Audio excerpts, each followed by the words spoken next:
Bonjour Franck, bienvenue. Bonjour. Très heureux de merci. t'avoir avec nous ce matin. Alors, est-ce que tu peux présenter très rapidement, effectivement, Quantcast ? Alors, Quantcast, on est une société californienne à très forte croissance. On est aujourd'hui un peu plus de 750 dans le monde, présent en France depuis maintenant 2 ans et demi.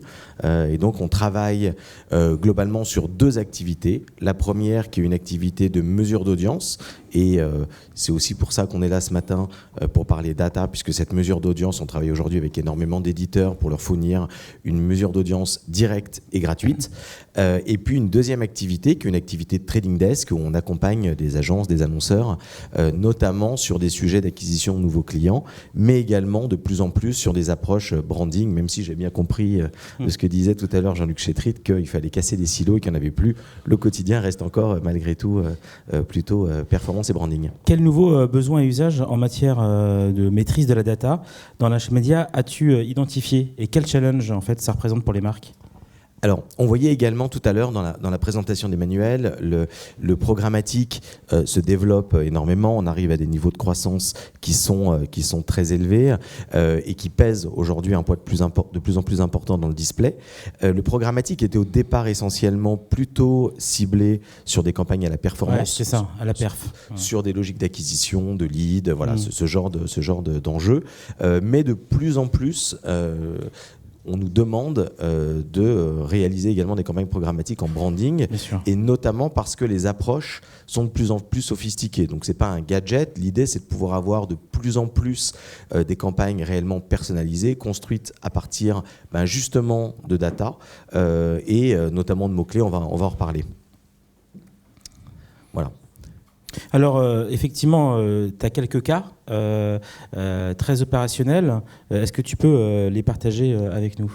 Alors, on va effectivement montrer quelques exemples très concrets de comment la data aujourd'hui peut être utilisée, exploitée. On a beaucoup parlé ces derniers mois de data, pour ne pas dire ces dernières années, c'est un peu le buzzword. La réalité, en fait, c'est que beaucoup ont été déçus. C'est aussi une réalité qu'il faut partager. C'est vrai qu'on était avec Emmanuel, on en parlait hier.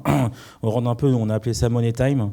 Cette idée que, maintenant, concrètement, quels sont les vrais acteurs qui tiennent et qui vont permettre de générer un ROI et qui sont sur la durée, qui investissent en R&D et ceux qui n'arrivent pas à suivre. Et donc c'est intéressant d'échanger avec toi. C'est exactement ça, et c'est quelque chose que l'on voit depuis maintenant quelques années, qui arrive aujourd'hui un peu plus à maturité, même si ça reste malgré tout encore un marché à très forte croissance.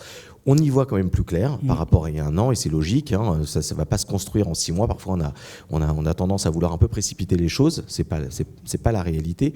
Et ce qu'on constate aujourd'hui, c'est principalement de pouvoir faire la différence entre, d'un côté, la first party data et de l'autre côté, la third party, c'est-à-dire la data qui est collectée à la source et qui est traitée en temps réel, la data propriétaire, versus des segments de données. Et les annonceurs se posent de plus en plus d'ailleurs la question de la qualité de cette donnée, de comment cette donnée est collectée, comment elle est traitée, comment des segments, quand on parle en segments et non pas en modèle personnalisé, comment ces segments sont construits. Est-ce que le fait, par exemple, d'aller cibler un intentionniste auto juste en se disant, cet individu est passé par 3 URL en rapport avec l'automobile, est-ce que ça fait vraiment sens ? Est-ce que c'est pour autant qu'on va acheter une voiture ? C'est la réalité de la data aujourd'hui, quand elle est utilisée principalement avec des segments. L'idée, c'est plutôt de se dire, à partir d'acteurs qui ont cette donnée et qui ont la capacité de la processer en temps réel, comment optimiser le ciblage, notamment avec des critères de search. Donc ça, c'est notamment des choses qu'on a fait historiquement et que d'autres acteurs ont pu faire sur la performance. Aujourd'hui, ça arrive de plus en plus sur le branding, on en a parlé tout à l'heure, et notamment avec des requêtes search qui permettent de monter des dispositifs complètement personnalisé. C'est ça aussi qui est intéressant. L'identification quelque part de nouveaux leviers pour engager sur la base du search, c'est quelque chose qu'on ne pouvait pas faire avant, donc c'est assez intéressant. Alors, le search, c'est évidemment des requêtes, c'est un engagement très fort de la part des internautes par rapport à tout autre type de data.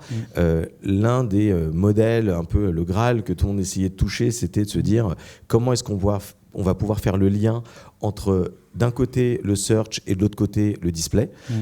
Aujourd'hui, on arrive de plus en plus, grâce aux différentes évolutions techniques, à pouvoir faire ce lien et à utiliser des données search et des requêtes search pour pouvoir faire du ciblage display. On va rentrer sur le cas, par exemple. Alors là, effectivement, c'est un exemple concret qui date du mois dernier, qu'on a réalisé avec Nissan. C'était assez intéressant puisque quand on a rencontré Nissan, avec qui on travaille maintenant depuis quelques années, ils nous ont dit il y a le mondial, enfin le salon du tatouage qui a lieu au mois de mars à Paris. Nissan, tatouage, au départ. Pas trop le rapport. Ouais. On a passé un partenariat important avec un tatoueur très célèbre que vous connaissez probablement tous, qui s'appelle Tintin. Et donc, Tintin sera présent. Voilà, je n'osais pas le dire, mais on va pas te demander de tout dévoiler maintenant. Non, je reste habillé, il n'y a pas de problème. Mais et du coup, Tintin était présent évidemment avec cette magnifique voiture tatouée, comme vous pouvez le voir. Mais l'enjeu évidemment, au-delà de ce partenariat marketing, sur ce véhicule Juke qui est positionné très lifestyle, très urbain, un peu branché, voilà, c'est le positionnement de ce modèle. C'était de se dire comment est-ce qu'on peut décliner d'un point de vue média finalement ce partenariat marketing avec un tatoueur et avec cette voiture. Donc l'approche qu'ils auraient pu avoir, c'était effectivement de pouvoir communiquer en display avec, sur en tous les cas des sites très affinitaires, lifestyle, voilà, on a tous en tête quelques magazines très célèbres sur lesquels effectivement cette campagne aurait pu être diffusée. L'approche qu'on leur a proposée et qu'ils ont adoptée, c'était plutôt de dire prenons un univers de mots-clés qui répond à ces enjeux tatouage, lifestyle et tous ces sujets-là, en utilisant évidemment des mots-clés qui nous ont communiqués, et construisons une modélisation personnalisée en display, en touchant des gens qui non seulement ont tapé ces mots-clés, mais également, selon le modèle lookalike, qui ont la capacité d'avoir exactement le même profil que ceux qui ont pu taper ces mots-clés. Donc c'est vraiment une approche assez innovante, inédite d'ailleurs, qui permet d'aller toucher des individus à très forte affinité avec ce sujet, avec ce discours qui est quand même très segmentant, et de pouvoir aller s'adresser directement à ces gens-là. Très bien. Alors, c'est vrai que c'était intéressant de voir comment tu as réussi à joindre les deux univers et aller chercher comme ça des segments hyper particuliers et essayer d'engager justement avec ce segment. Alors, tu as un autre cas, un cas US, où là, l'approche est un peu différente en fait. Alors, l'approche est différente et les attentes aussi d'ailleurs de l'annonceur étaient différentes. On l'a dit, la data ces derniers temps, c'était vraiment le buzzword. Mais finalement, on s'est rendu compte que l'attente principale de la part du marché, des annonceurs notamment, c'était de comprendre et d'utiliser cette data pour mieux comprendre les clients. On a parlé tout à l'heure de data visualisation et c'est exactement ça, comment on s'inscrit dans l'utilisation de cette donnée pour apporter plus de valeur aux clients. Ça, c'est évidemment des dashboards, on va y revenir juste après ensemble. Mais l'idée avec ce client-là, c'est un cas aux US qui date également du mois dernier. On travaillait avec un site d'e-commerce, avec une marque très célèbre qui avait tendance plutôt à produire des formats et des créations très viriles, on va dire, pour vendre leurs vêtements d'outdoor.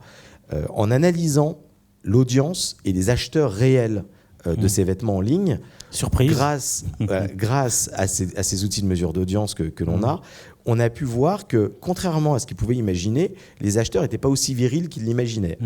Et on s'est dit, mais pourquoi est-ce que vous n'essayez pas d'aller cibler des femmes ? Parce que potentiellement, elles peuvent aussi acheter ce type de vêtements et c'est ce qu'on voit d'ailleurs dans l'audience de vos acheteurs. Ils nous ont dit, non, nous on connaît très bien nos clients et ce qu'on peut vous dire, c'est que nos clients, c'est des hommes et plutôt des hommes voilà, qui font très sportifs, voilà, outdoor, un peu comme nous. Et du coup... Et le tatouage. Et tatouage, tout ça, évidemment. Et du coup, après plusieurs échanges, ils ont finalement accepter de tester et de se dire tiens, et si on développait des créations un peu moins viriles, un peu plus ciblées sur les femmes, parce que potentiellement ça peut générer également de l'incrémental de vente. Et c'est exactement ce qu'on a constaté, que finalement, évidemment, ils n'ont pas abandonné cette stratégie d'aller cibler que des hommes virils, mais également de pouvoir aller chercher des femmes parce que ça générait plus de business et c'est finalement aussi l'objectif, de comprendre qui sont ses clients pour pouvoir aller mieux vendre et faire de l'upsell évidemment sur ce genre de cas. Du coup, on voit deux cas assez différents. Ce que recherche le client annonceur ou agence média, c'est quelque part la mesure de la performance. Du coup, comment tu génères les KPI, les éléments de mesure pour justement suivre, piloter et accompagner justement ces campagnes? Alors, ça peut être des KPI en fait qui vont être utilisés. Alors quand c'est de la perf, voilà, évidemment on est sur des coûts d'acquisition, sur des coûts au lead, voilà, ce genre de KPI que vous connaissez tous très bien, même si évidemment derrière il y a malgré tout encore sur le marché des enjeux d'attribution, mais c'est pas le sujet ce matin.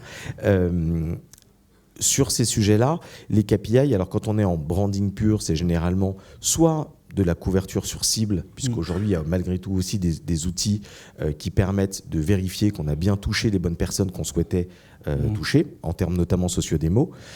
Ça peut être également des objectifs de visibilité. Ça aussi, c'est important de s'assurer que les impressions qui sont diffusées sont effectivement visibles.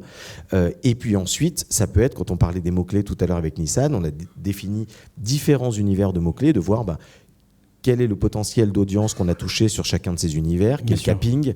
Voilà, donc c'est plus ce genre de KPI effectivement qu'on va utiliser. Quelles opportunités... Et de l'incrémental de vente, dans ce cas-là, évidemment. D'accord. Qu'est-ce que tu vois un peu comme opportunité pour les grandes marques et quels sont les sujets qui vont t'animer dans les mois futurs? Alors, les opportunités pour les grandes marques, c'est évidemment d'abord de pouvoir mieux personnaliser et mieux s'adresser à ses clients ou à leurs prospects potentiels. Donc ça, c'est un élément qui est quand même très important. Ta deuxième question, c'était ? Non, c'était effectivement les grandes marques. Et quelle est ta roadmap un petit peu sur les prochains mois pour interagir et proposer de nouvelles expériences, effectivement, et opportunités d'engagement? Alors, pour rejoindre ce que disait Emmanuel tout à l'heure également dans l'introduction, et c'est ce qu'on voit là, c'est la connexion entre le online, qui aujourd'hui est qui fonctionne plutôt bien, et d'y associer des données offline. C'est un vrai enjeu. On a travaillé notamment avec Jaguar pour le lancement de leur nouveau SUV F-Type aux États-Unis. Donc c'est un segment qu'ils ne connaissent pas.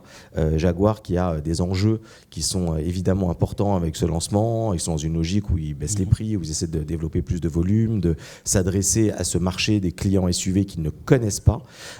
Et donc la question, c'était de comprendre quel était le profil et les attentes des clients Jaguar. Ce qu'on a vu, ce qu'on a pu constater grâce à cette connexion des données offline et des data online, c'est de voir par exemple que les clients Jaguar étaient très fans de Danse avec les stars, de James Bond et plus globalement de tout ce qui tournait autour des people. Donc ça peut être surprenant, mais c'est ce qu'on a compris en analysant l'audience de ces données-là. Donc ça, on l'a grâce à des partenariats passés avec des sources d'immatriculation, notamment de voitures, qui nous permettent de connecter ça dans nos données online, avec également des acteurs comme TiVo, que vous connaissez probablement, c'est une sorte de box télé aux États-Unis, et ça nous permet évidemment de connecter toutes ces informations-là, de ne plus réaliser des études en interrogeant des gens, en interrogeant par exemple des possesseurs de Jaguar, mais en analysant directement quel est le profil, quelle est la navigation de ces clients et de ces possesseurs de Jaguar. Donc évidemment, c'est très intéressant puisqu'on les a comparés